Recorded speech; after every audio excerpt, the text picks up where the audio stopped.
Hey guys, back again. Today, I'm losing track of the days. Day 37, continuous podcast, live 4 p.m. as usual.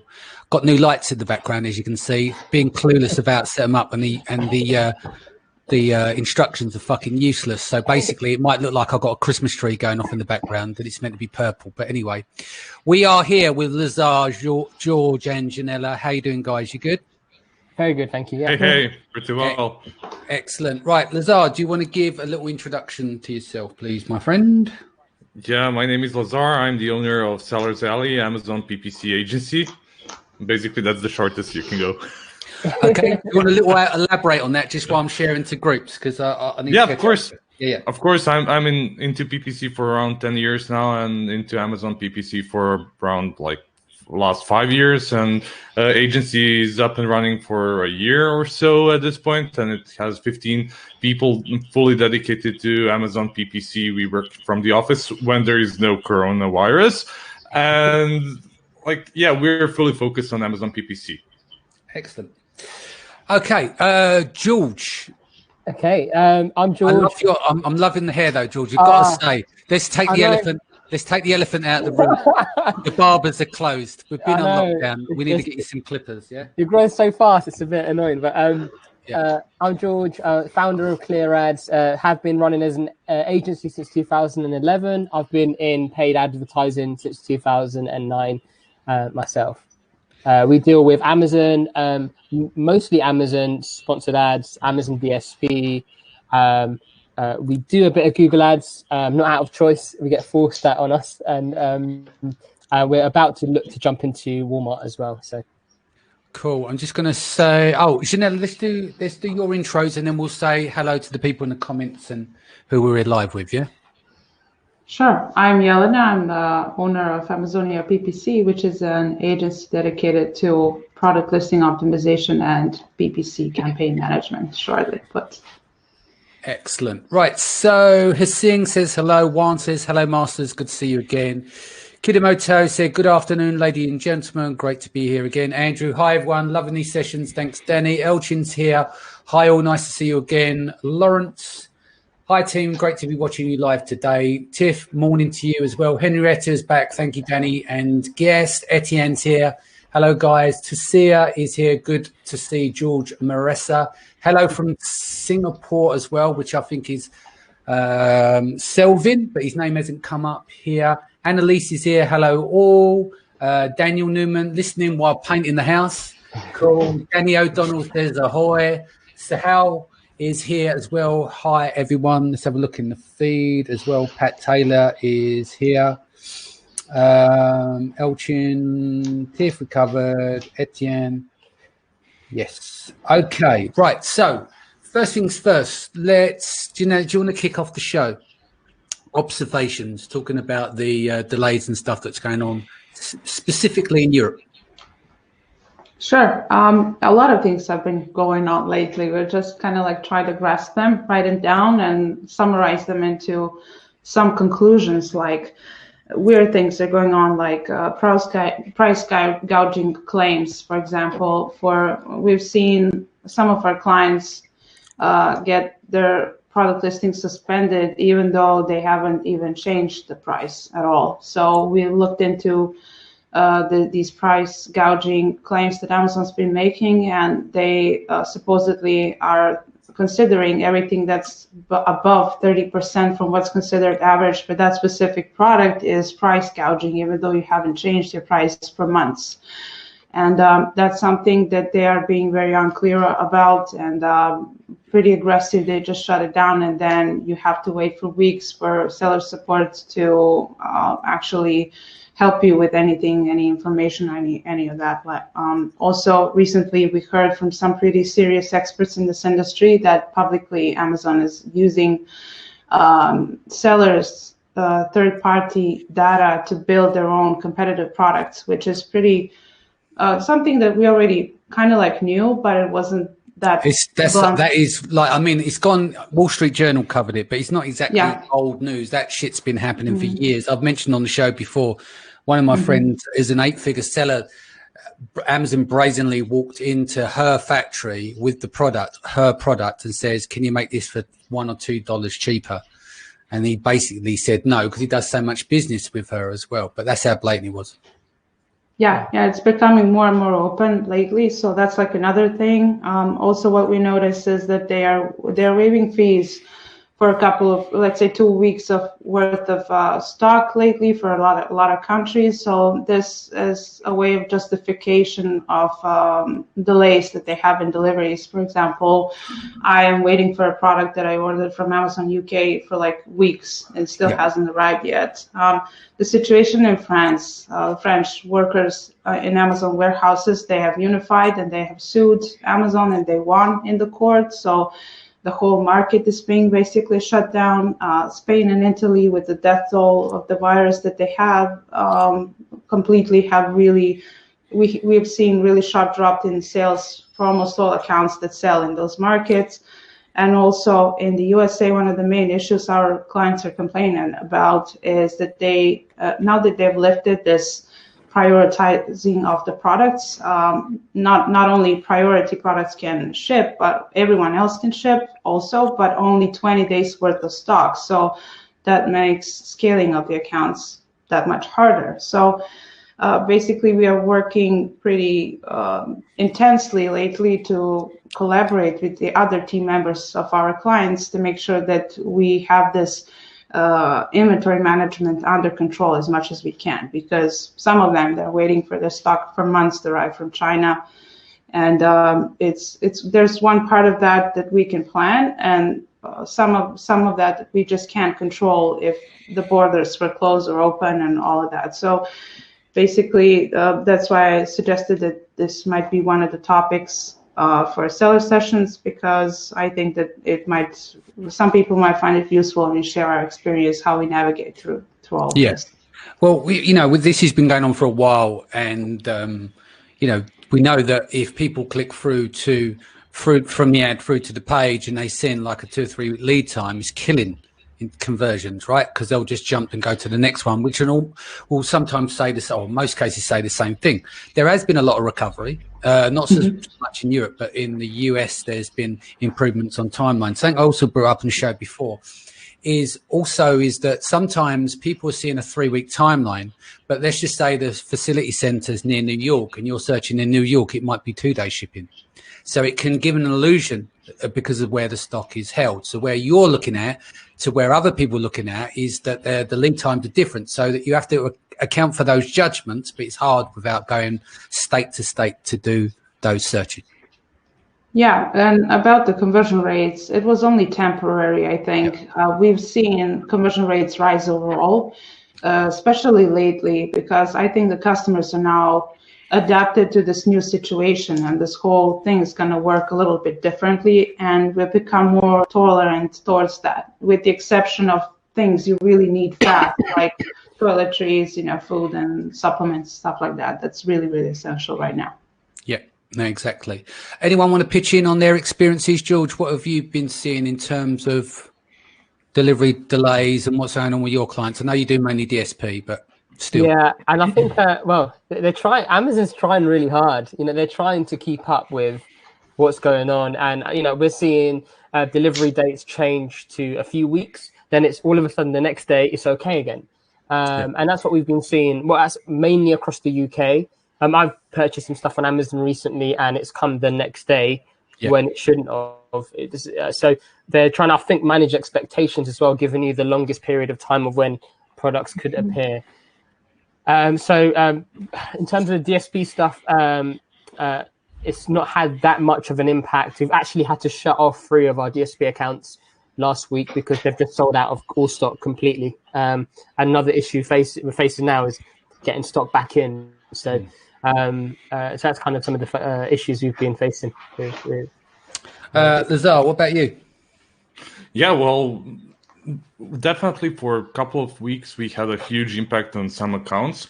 We see that the accounts are recovering mostly, like across all of the niches. What is really interesting, people that switch to FBM or combination of FBA plus FBM, they're doing pretty well because they managed to cover the Yeah. So for them, we try to add FBM products into existing campaigns, and to basically these guys didn't have huge problems. The main problem that occurred there is basically what Jelena mentioned, 20 days of stock. So you need to be sure that your budget is going to be at the right place so you don't overspend, and to have organic sales as well, so you don't like steal sales by using PPC.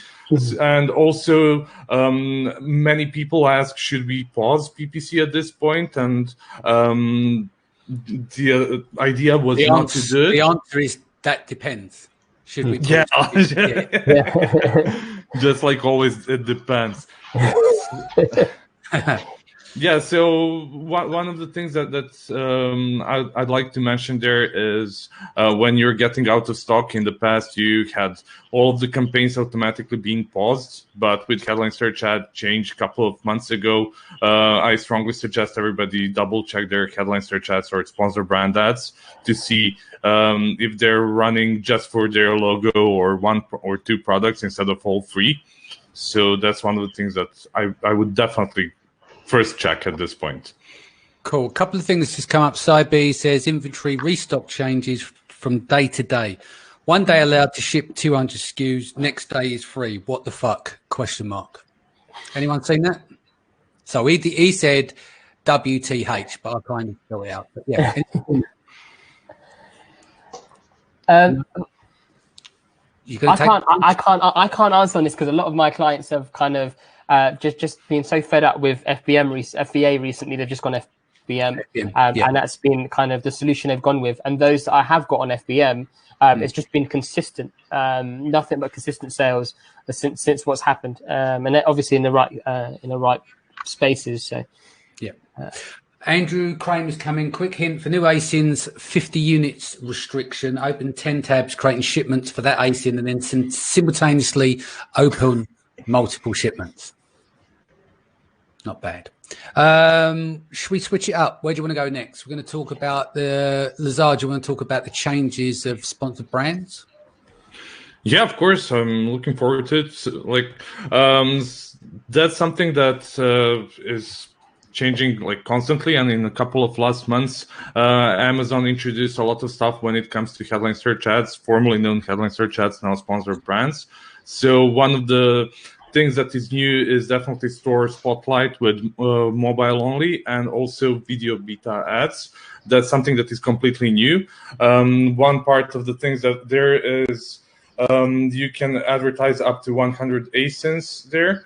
Also, if you're out of stock or you're suspended for 1 or 2 ASINs there, you can still run your ads. In case you don't have any ASINs, your logo is going to show up there.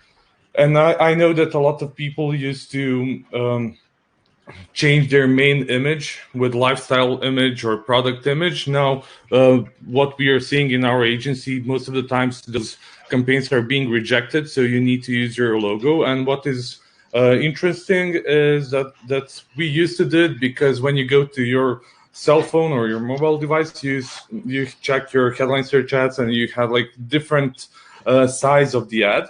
So they resize the ads now, so you can see logo plus first products. That's a huge change there. One of the interesting thing is custom image in the ad. So a lot of people are asking nowadays what's going on with that, and like how some sellers have a lot of big images in headline search ads. Well, it's custom image beta program. So if you use it, you can have huge images. The difference is at the beginning it was available for mobile phones only, and now it's available for desktop as well. What else is super interesting? That's video ads. Video ads are available for headline search ads or sponsored brand ads. For them, it's good to know that they're using keywords as a targeting method, comparing to classic ads where you can target both using keywords and ASIN targeting. So that's something that is super interesting, and that's a huge difference comparing to the last couple of months. So you can literally create 3 or 4 different creatives. So you can have like classic ads that you had in the past. You can have storefront inside. You can use videos. You can use big images. So basically, for what you had in the past, like a one campaign, now you can have 3 or 4 different campaigns. Sounds good. Anyone want to elaborate on that before I go to questions in the feed? I think we've also seen some success with those who have vendor accounts, and when they do sponsored brands through the vendor accounts, even if it's a Vendor Express or they're fortunate enough to have a Vendor Central, we just found that the sponsored brand ads do a lot better there. Cool. Abe says, has anyone tested sponsored display product targeting yet? Yes, I have. Can we have a rundown from you, please? Well, we have had surprisingly good results. I didn't expect a lot from display ads because they're more aimed towards brand awareness and just like generating traction for the account, like top of the funnel traffic. But what we did is target competitors, ASINs, for a brand that is selling a fairly new product. So there isn't a lot of keyword volume coverage for that type of product because it's new in the market. And there is a market leader that's already established that we have targeted ASINs for, and that's worked out really well. It's like a more strategic level, like if you can use it within an existing strategy, that it might make sense. But overall, other than that, we have no other good examples in favor of profitability of these types of ads. George. Product display product ads. Sponsored display product targeting is what we see on DSP. So that's what we do. So when we saw it come up the other day, we were just like, oh, that's interesting. So we've seen 50 to 60% of these type of this form of targeting actually work really well. So what we tend to do is we tend to group 1 or 2 of like the top selling items into their own groups, and then have a kind of a group of slightly more not as well performing products into another group, and they tend to be have not as good as a review count as the products that we're dealing with, or they're slightly more expensive, and that's tends to work from what we've done with DSP. Cool. Lazar, do you have anything you want to add here?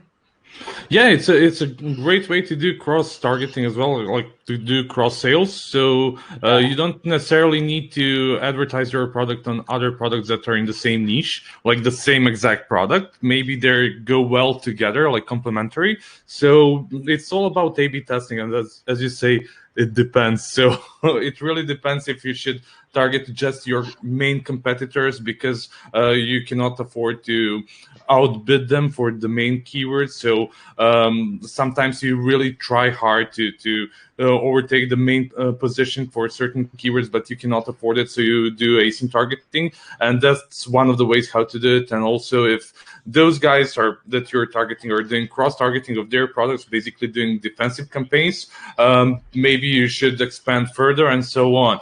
So yeah, be creative. Try not only to target the same product types, but also try to advertise on different groups. There is a tool called, I think, Yassiv or something like that, that would show all of the products that are cross-targeting each other. So you can get some ideas, like if you are selling, I don't know, coffee cups or stuff like that, and somebody is selling coffee beans and all of that, like stuff that usually go together. Cool. Just say some hellos. Peter Lee is here saying hi, good evening. Pat Taylor says hello, everyone. We've got Owen, he says, hi all, put me in the late register. Owen, you'll get a smack on the bottom, go to the headmaster's office. Mazari is hello friends, great to hear from you from Canberra, 1 a.m. here in Australia. Now, Andrew's come in with a question about advertising product bundles. Any thoughts, any experience? Kicking off with you, George, first. Selling any bundles? To be honest, no. That was easy enough, right? Yeah. See my lights playing up again. Look, it's changed colour. It's like a brothel in here. Look at the background. Lazar, you go next, please. Yeah, well, to be honest, as George said, not a lot of campaigns for that. So I cannot tell you like this is doing pretty well. Okay. You going to give me something? Yeah. I have a client. Hey. Here we go. I have a client that's like really into Kickstarter and crowdfunding and into bundling. He's a big bundler, so we sell a lot of bundles. He's a big bundler. Yeah, that's how he calls himself. Anyways, basically PPC doesn't work really well with keywords that are mixed up, or for any type of product that you don't have a very clear definition, vocal definition of, basically, which means it works well. PPC works well for those bundles that people are used to buy together. Like, for example, shampoo plus conditioner, where you have a lot of keyword volume coverage for those types of products, where you bundle them together for a lower price, and it works. And especially if it's a product that has a very high recurring sales potential. But when it comes to bundling two things together that customers aren't used to seeing together, that doesn't really work well with PPC, unless it's something that's very price competitive. Then you can advertise you can target the main product and treat the other part of the bundle as something that's like an extra or a gift. Yeah. So when you, with these bundles, if you've got an opportunity to use these search terms where there's the word sets in them, that's going to be closer to the conversion when you talk about shampoo and a conditioner. When you talk about a shampoo set, it can include conditioner. Therefore, in some cases, the conversions would be higher. But I understand what you're saying. If you've got products that are two independent things but could work together, they're congruent, but they're not necessarily related, then it's hard, because they'll search on it, they'll find one product out of the two, but they don't need the other one. Therefore, they're not going to buy the bundle. So you need to be a bit careful with that. Exactly. Yeah. One thing that we did find is in the past, when we saw that one of the products for one of our clients wasn't doing well, they were going to bundle it into a group of products. But instead, what we tried is, and it was a cheaper route, was to put that product with into sponsored brands, and then that product would piggyback off the reviews of the other two products, and that helped with some sales for that product to just get it off the inventory and get it out of stock of Amazon. Yeah. Cool. Where else, guys, do you want to go today? What other stuff should we cover? I would love to go a little bit outside of Amazon, because just from my experience, because a few of our clients have kind of they're still doing okay on Amazon, but they've decided to kind of jump onto the other PPC platforms that are out there. So in particular, Google Ads has been one. And just to kind of for those who haven't jumped into Google Ads, there's so many different options. It's got much more people searching on it than Amazon does. So you can easily waste money, but you got the options of advertising through Google Search, the Google Display Network, Google Shopping, and there's like a list in that within the different types that you can do, and you've got YouTube ads as well. So we've been playing around with that. We've seen some good results of a client who got taken off for selling hand sanitizers in the UK. But he went into Google Search, and we've seen some really good results, and the Display Network as well. So have you not seen any capping yet for hand sanitizers? Because they've done it with masks. In Google Search, I think it's in the... No, it's fine. Yeah, it's fine. They spend a few thousand a day on that, and it's like... Right. How long are the question is, how long have you been selling? Like when you sell like tickets, I know with seller sessions, I had to get a certification in order to sell my own tickets on my own website, even though they were using Eventbrite. There are some cases with search terms, especially PPE, that there's a restriction on. I don't know if you've encountered that, whether your person spun up a site and started selling hand sanitizer, or they've already done it for a long time, therefore they've got the history. No, it's really funny because they sell glitter, and then they found the stuff that's in their glitter it has the ingredients for the hand sanitizer. So they've already got the factory, the approval, everything, and then they were on Amazon, but then it got taken off. And the chap just said, "Look, can we do Google?" And we did it, and it's going well. And I think there's certain triggers on Google, so you have to avoid certain terms, and as long as you kind of abide by that, you can be okay. With masks, I had a few people come up to me and ask me to advertise masks, man, that's so hard. I've What's tried the cost per everything. click? What are you finding the cost per click on masks at the moment? Oh, it'll be nothing. It'll be like pennies. But the problem is, I put an ad up, it gets disapproved. I put 15 variations of an ad. Yeah. Avoiding, so I'm putting in mask protector, face protector, I'm putting in PPE equipment, and it just keeps getting triggered. And then the keywords, I found a way around that. I just avoided certain terms, but then it's just the ads. So that's just been a problem from the beginning. We are now about to try a DSP. So I had a client who had masks up in Europe for 18 hours, did over 250,000 in 18 hours, and then he got taken off. So he's like, "Can we do DSP on it?" So I'm now just going through the route. I've created an audience just to see if it gets approved. I've literally just checked, and it has been approved.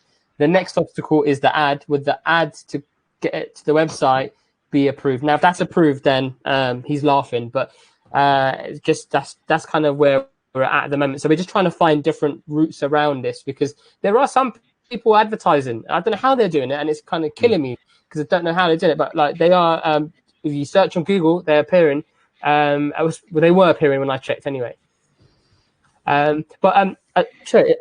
Just to segue a little bit, something that I noticed that not many people talk about is kind of the Google Shopping actions. So I guess my big thing about this is, I think in the past when doing Google ads, it's always missed the trick, because of Amazon, the key metric for rank is always going to be sales. It's about sales at add to cart, whatever it is. But it's all about how can we provide the best for our customers. Whereas with Google, once the traffic goes from the ad to the website, they have no control. So it's always been about the click-through rate and the quality score. So that's been their main metric. So it's from an e-commerce point of view, it's been difficult. But Google Shopping Actions allows you to, it's like a marketplace on Google, like Amazon on Google, and it allows you to place your products on there. And I'm very optimistic about where Google could take this. We've had a few clients go onto Google. So we've tried them on Google Shopping, regular Google Shopping, didn't work. They went on to Google Shopping Actions, and it worked really well for them. And I'm just in the process of putting someone else through that now. It's just a bit long-winded, but that's kind of where we're at. So you're full service agency as well, Jelena, aren't you? Do you do Google Ads as well, or is it just strictly AdWords? Amazon PPC. Are you asking me or someone yes? else? Yeah, you. I was asking. We started off with Google a couple of years ago in 2015, if I remember, and we still serve some clients on that platform. Not necessarily e-commerce, but what we've seen with Google Shopping is usually lately it works really well with automation. Basically, huge budget, something like $50,000 per month. You set it on automatic. It works beautifully. And your only job there is to optimize the feed and make sure your website is really optimized really well for SEO. And that's basically it. You will almost certainly be profitable there. But still, that kind of profit we're talking about on Google is not the same versus Amazon, where it's like, again, at least it's twice as bigger than compared to Google. So yeah, when it comes to all these channels, each channel has its own place in the sales funnel of each e-commerce business. And we also discussed that Walmart might be one of these places where you have some room to grow. And we are testing the waters with some of our clients to enter the Walmart marketplace with very little traction at the moment. But what I think that one of the strongest points for Walmart is that they have a very loyal offline customer base that is now going online, because they're going to avoid more and more going to the store personally, and they're going to keep their habits of purchasing at Walmart. So they're going online, and that definitely contributes to the overall trend of customers getting used to buying from platforms, from marketplaces versus individual e-commerce websites, because of the guaranteed performance, transparency, delivery times, reviews, all these things that spoil the customer indefinitely, and that's what actually is going on right now, and lower the responsibility of purchasing for all these customers, and that's actually the trend. So basically, if I would have to choose between growing on Google and growing on Walmart, I'll try both, but still make sure that the more focus is being placed on the marketplace versus on search engine. Yeah. George, were you about to say something? Yeah. So just to kind of go to your first point, with Google Shopping, another little hack that we found is you got the option of creating a data feed that goes automatic from your website, and obviously you have no choice when you're doing the smart shopping. But if you go for the manual approach and you get the Google Sheet, you upload from the Google Sheet onto the data feed. What we've done is we've been playing around with descriptions. So if we wanted to rank really well for a certain product, we would just kind of add that term into this description a few times, because the feed actually picks up the information from the website. So the description is what's on the website, but on the Google Sheet, we use that as our kind of way of ranking, manipulating Google's ranking. And we've done that for a little bit now, and it seems to work really well. And just moving on to Walmart, I think right now it's one of the biggest opportunities. We're really trying hard to get onto it. I think we've made some real progress. One of our clients on there now is just doing over $1,000 a day on there with no PPC, and he's only been listed 3-4 weeks ago. They've got a high criteria. They're not letting anyone in, so you can apply and then you probably get disapproved if your products are not retail ready. I would definitely recommend jumping on. There's 4 big media group partners at the moment that Walmart have allowed API access, and that's Flywheel, Kenshu, Pace, and Techometrics. Techometrics have been giving me a lot of information recently, and they've been keeping me updated because they've been doing a lot on the Walmart space. So that's really interesting. And I think one of the most interesting things about Walmart is the ratio of sellers to people who buy on there. And that's so much better than what you see on Amazon. And that's why the conversion rates right now are just a lot better on Walmart than what you can see. And their PPC is very different. So they have a first price auction type. You need at least $100 a day. Gotta love that, man. Yeah, you need to have at least $100 a day to kind of start with Walmart. So with PPC, so there's quite a few things with it. But if you can get in, I would definitely recommend it. And actually, just to give you guys a bit of a tip, if you did want to go down that route, there's a website called listingmirror.com, and it's apparently very good at just cloning all of your products listings on maybe Amazon, for example, and just putting them all onto Walmart. So it's going to save you a lot of time and effort, and it's not even that expensive. So listingmirror.com is something to check out. Yeah.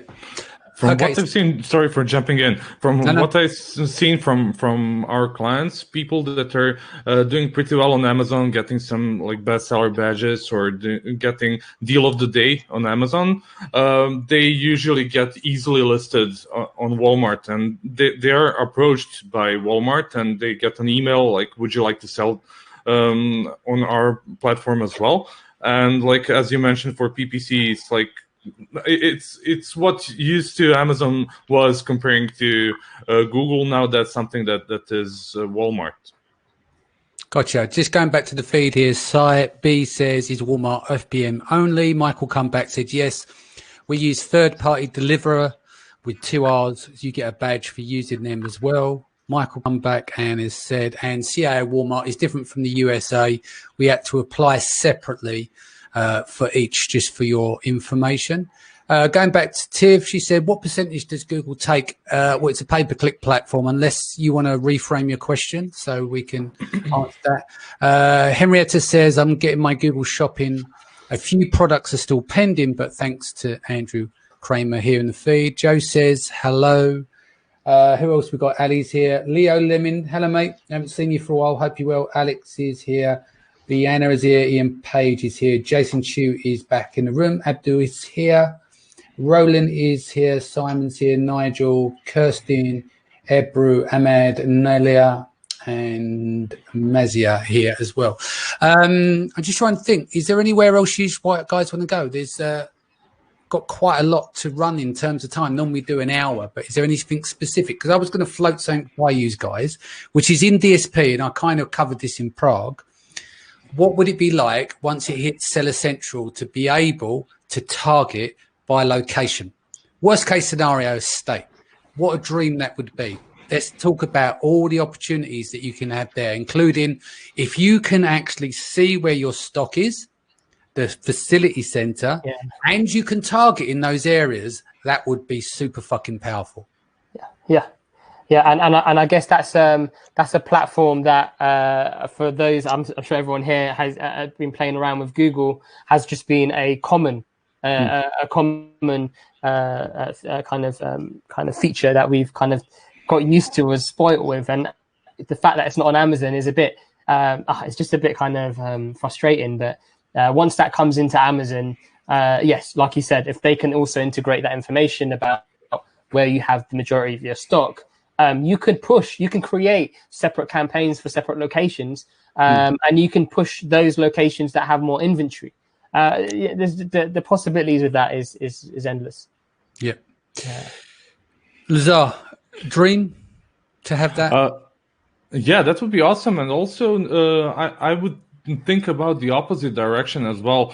Like if you're selling something that is highly competitive and other guys took like big cities where CPC is really high, when you like for example on Google Ads divides all US into states and then into cities or districts or whichever part, and like depending on how detailed you go, when you see like some smaller towns are getting better traction than bigger cities for you with lower CPC, just because all of the competitors are targeting main cities because they're pushing to the places where there is high population. On the other hand, they're leaving some towns that are completely empty when it comes to ads, so you can literally get some pretty profitable ads. I saw that somebody asked about which platform is good for PPC. This is really cool way to do on Google Ads. Just like branch out everything in small details, divide by cities, divide by devices, and so on. So you can see maybe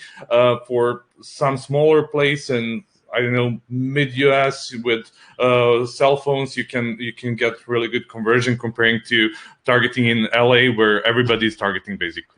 Yeah. So basically, that will change the game absolutely for super competitive products, because you could choose 3 or 4 states, go hard there, knowing the sales volume there, revert back to your brand analytics data. Yeah. And there you drop in on the sixpence, because obviously with AdWords, I've been using it since 2008, less so now. But even back then, it's a 1 mile circumference that you could drop it on. It's incredible in terms of the targeting. And there's so much that you could do with Amazon PPC. And it would definitely change the game on more complex, not complex, but more competitive markets because of how much you can do. Like you said, if you can break it down by device and by city and, you know, by state or city, that would be incredible power that you would have at your fingertips. And then your ACOS could improve there as well, because you're really dialing in on where you're targeting and stuff. So that makes the playing field a lot different to what it is today. Like huge difference. Sorry for jumping in. Like selling T-shirt in LA and like up north in March, it's completely different things. So and I guess it comes down to always finding that gap or that little kind of special sweet spot where you're going to be different. And I guess if you can channel Google Ads and make it work in that way for you and drive traffic to the listings, then that's going to give you an edge where it's going to be hard for others to measure and replicate. So I know there are the issues with Amazon attribution and it's not tracking as well as it should be, and it just doesn't seem accurate. But there are things you can do. Like I think one of my favorite features I've seen anywhere is with the Google Display Network's contextual targeting. So you're able to, you know, for example, if you're selling car mats, for example, you're able to put the keyword car mat in, and then Google will scan any content relevant to car mats. If it has car mats on that page, the ad would serve on that page. And obviously you're paying so much less per click. Now, if you were able to kind of leverage that information and use Google Ads to find all content relevant to your product. Use Google Ads, create amazing custom images, send it to Amazon. That could, again, be another edge that really no one can replicate if you do that. There's been one company we worked with, we took them from nothing to a few million a year, and just through the GDN. And we just found that particular product they had was doing really well through the GDN, and no one could replicate it. No one figured out how we could do it, and we've just been constantly refining over years. So that's something else to kind of, if you can, play around with the Google Display Network. And I'm sure you remember, Danny, when it first came out, it was a mess. It's still a sack of shit now. Yeah. No, but there's elements of it and they're making it more sophisticated. Like YouTube ads, when Google got in trouble because they were showing charity ads on anti-terrorist videos. So because they had the targeting so off, and that's focused. And just a few months ago, I was in LA, and kind of a YouTube ad. Kind of discussion was put in place, and again, there's a few people at the moment in the Amazon space that are really utilizing YouTube ads, and they're making it really work for them, and they're creating high quality video content, and they're promoting it just before content relevant to their audience, and that again is bringing in a lot of kind of middle and top level traffic, and that's something again that not a lot of sellers think about, and that's a pretty big thing to kind of factor into, I think. But yeah, what I don't like is how they changed the I haven't used them for about a few months now, but when we were doing I think it was some retargeting ads, some display ads, and we weren't able to have excluded placements until after the fact. So you'd get a shit ton of crappy clicks. Then you could exclude. I can't remember the settings now, but I remember looking at it and just thought, yeah, it's a liberty, because you end up with a load of junk, don't you? And you have to spend money. And it's all right with a display. If you've got a big budget, it's good. But you need big data to really make it work and be very specific. I mean, it's hard with certain things, like especially service-based businesses. It's tough to do it that. Ebooks and freebies and stuff, it can work really well for. Like you said, top of the funnel and leading into something. But I've always struggled to harness it myself.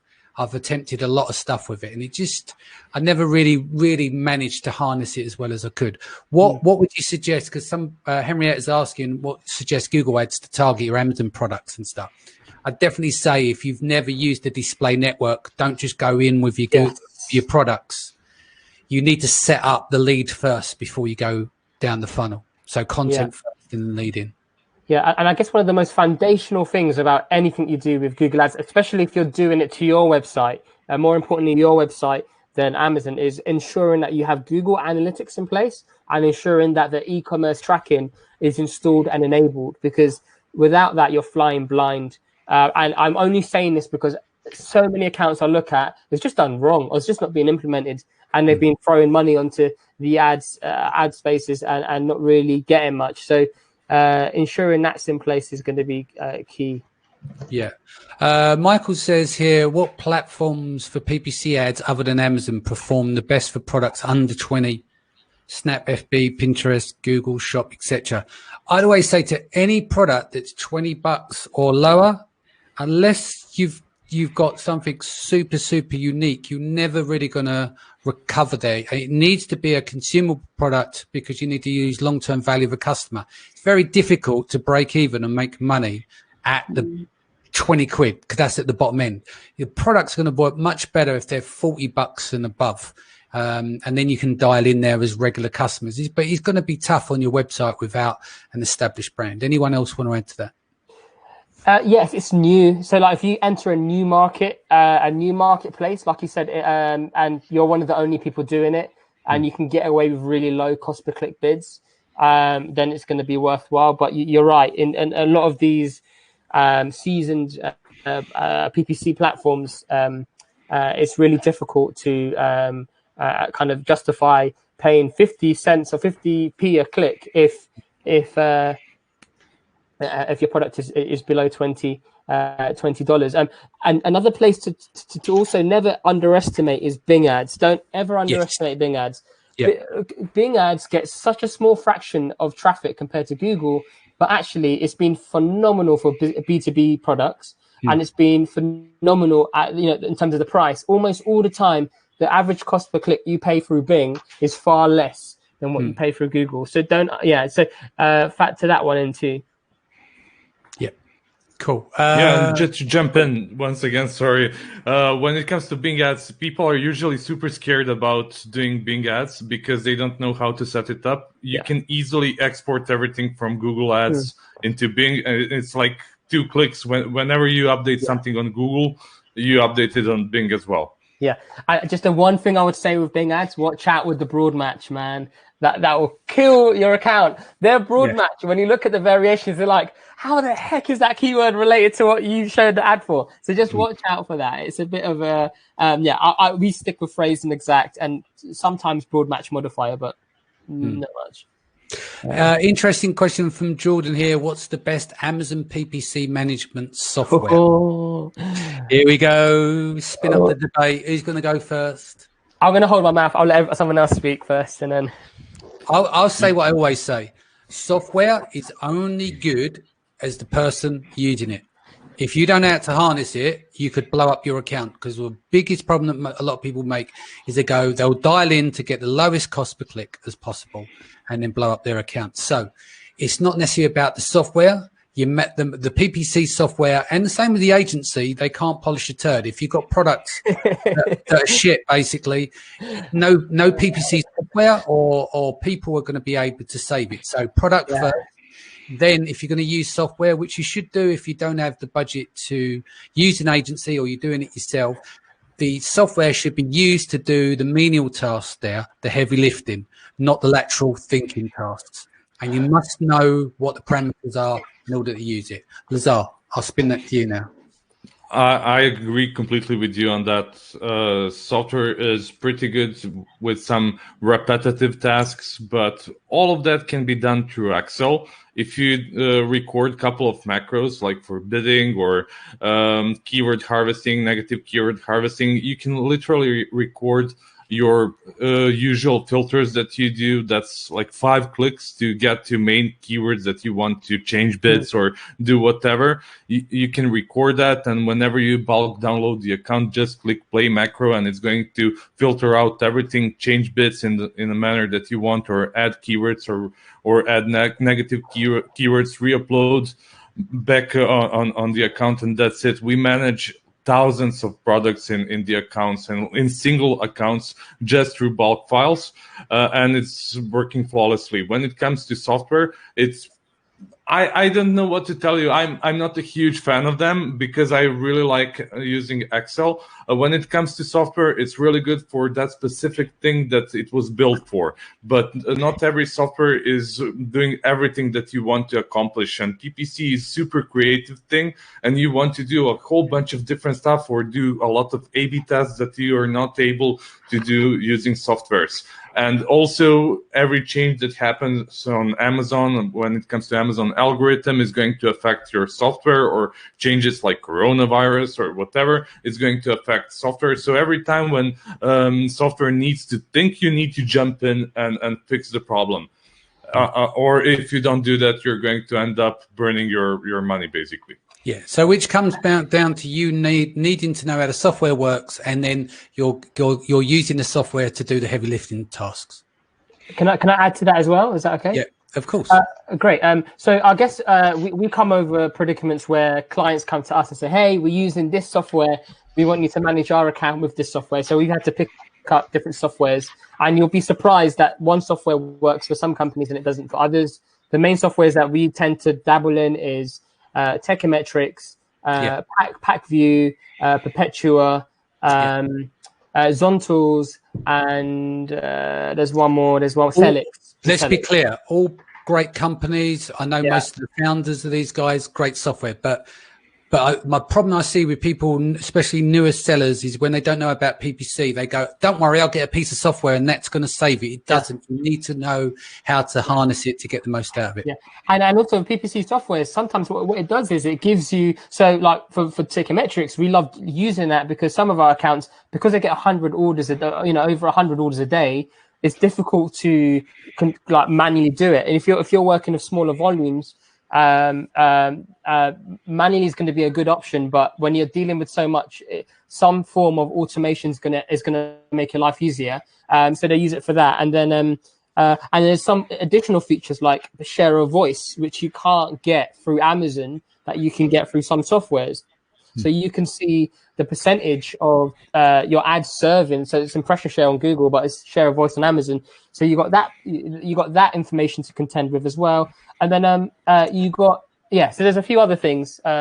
Zon tools, we tend to see people use Zon tools so that they automate everything and it kind of finds keywords. But I'm not the most comfortable with that. I would like Lazar, you said, I'd like to have more of a manual, hands-on approach, because when you identify certain search terms, you can take those terms, think outside the box, try and put yourself in the customer's shoes, find other variations that machines can't really do. I totally agree with what you say, Danny. It's about having it's supposed to help you out. It's not supposed to be you pay for the software and it does it all for you. And then with most software providers, if you're not spending much and they give you an account manager, you're not going to get the best person.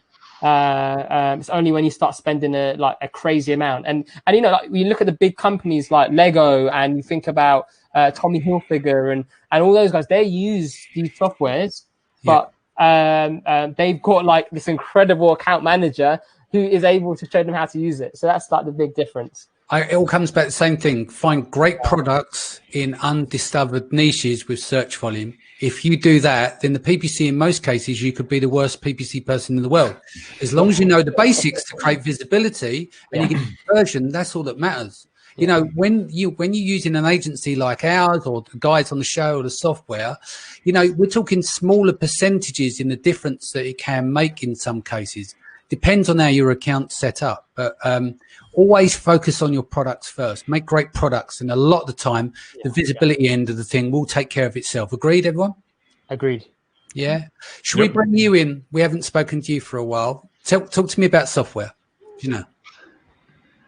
Sure. My opinion is very much like Lazar's, basically. My kind of viewpoint is that as long as it gives you enough room to analyze, enough room to see that data from different date ranges, now that we have this situation with the coronavirus, it's become increasingly important to look at the same, let's say, for example, the same keywords from the last 30 days and then the last 65 days and then from year-to-date information, so that you can gather a clear understanding what's a trend and what's a fluke, so that you can take action accordingly. So that's the kind of work that you can only do manually, whether that's through bulk files or through a software. It still needs to be done. Focus and attention like that is something that you have to pay, you have to dedicate to the account if you want it to succeed.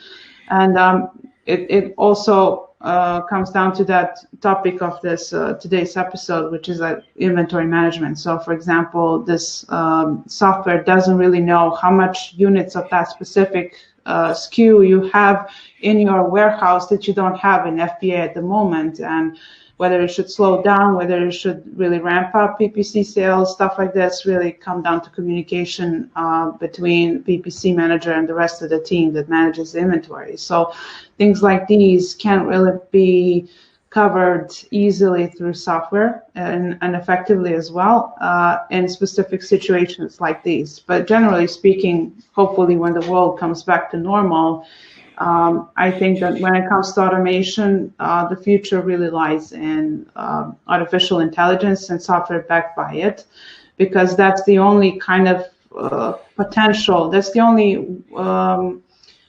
way in which software can develop that has the potential to analyze and take action at the same time, the similar way that humans do, with a lot more capacity, so to speak. And no humans will be able to compare to that if they know how to do it well and develop it well in the next couple of years and integrate inventory management to it. It's just going to be how things are going to work in the future. From my point of view, I think that there are some parts of Amazon FBA businesses that will always be on the human side, like, product packaging design or customer support or copywriting, stuff like this. But PPC is not one of those things that will. Yeah, I mean, with our agency, we include the Amazon API, like the advertising API and MWS. So we're actually cross-referencing with inventory as well. I think that plays an important role, which is not what everyone covers. Just going to go over some shows coming up this week. So tomorrow is our part 2, failed products, funny story. Lee Wren's back. Tim Jordan's back, and so is Norm Ferrer. That's our part 2 of all of our failed products, so we can all poke fun at each other. On Thursday, we're doing Shopify and off Amazon part 3.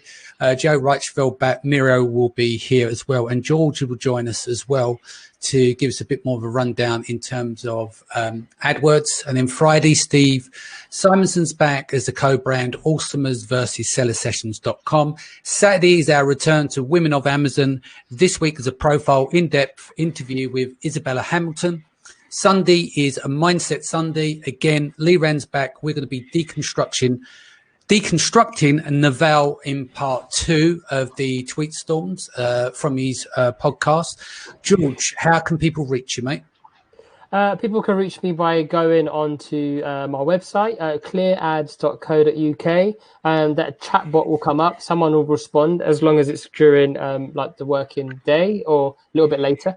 Or you can just email me on george@clearads.co.uk. Did you say the chatbot comes up in working hours, or do you mean that's operated outside of working hours? No, during the working hours, it'll be on and it'll pop up. So I'll probably answer that, or maybe I turn it off at 10. Turn it off at 10. Cool. Yeah. Lazar, what about you? It's office@sellersalley.com or our website, sellersalley.com. We have many chat sequences that you can talk to and leave everything, like information that needs to be left. Cool. Jelena? You can send me an email at Jelena@amazonia.ppc.com. We also have a chatbot, but I ignore it most of the time. you prefer the human touch. Matt Parker says, love the discussion. No unique products for George, though. I've just ordered you some hair clippers, man. Great discussion. Great discussion. Thank you, guys.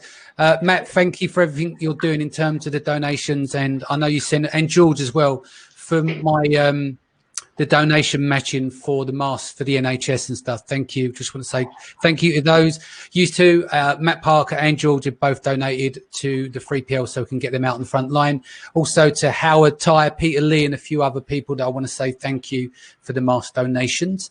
I'll be back here again 4 p.m. as always. Hopefully the lights in the background won't flash like a fairground. Stay in, stay safe. Much love. See you tomorrow. Take care. Take care. Bye. See ya. Bye.